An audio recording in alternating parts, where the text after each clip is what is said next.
Hello, my name is David Mattern. I'm one of the gardeners here at Chanticleer, and I want to introduce you to the vegetable garden here at Chanticleer.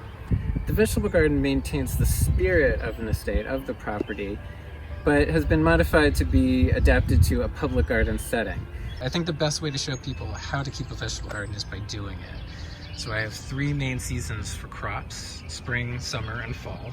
And I rotate crops through the months as I harvest and as the season changes. So right now in spring, I try to make the most of our spring while we have it. And I start all my crops indoors. I do a lot of direct sowing out into the vegetable garden, but I can get a much better jump start on things if I start things in the greenhouse. Some of our other growers help me with that.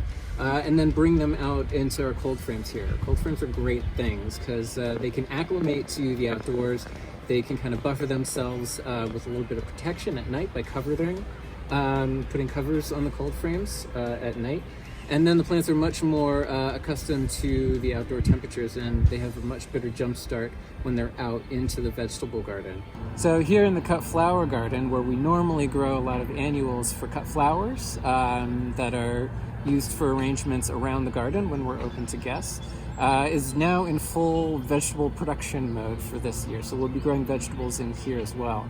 So I'm working really closely with the gardener in this area to create sow and harvest schedules that are going to be added in addition to the vegetable garden and all our other areas where we're growing vegetables for this year. So the Chanticleer House and Terraces is the other area of the garden that I'm responsible for here at Chanticleer. And this year is a little bit different, as it is for everyone. So traditionally around the Chanticleer House and Terraces, I do a lot of rotating seasonal displays of a lot of annuals and tropicals and perennials mixed together in colorful combinations.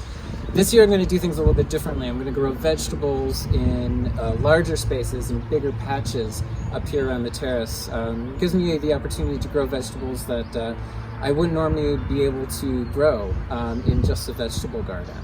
So just to give a little hint, around the terraces here I'm going to have giant arches of tomatoes and winter squashes growing up the side on strings and trellises, and sweet potatoes in hanging baskets, and big suites of sweet corn growing in the beds. So it should be kind of fun and ornamental as well. So I'm looking forward to that as the season progresses.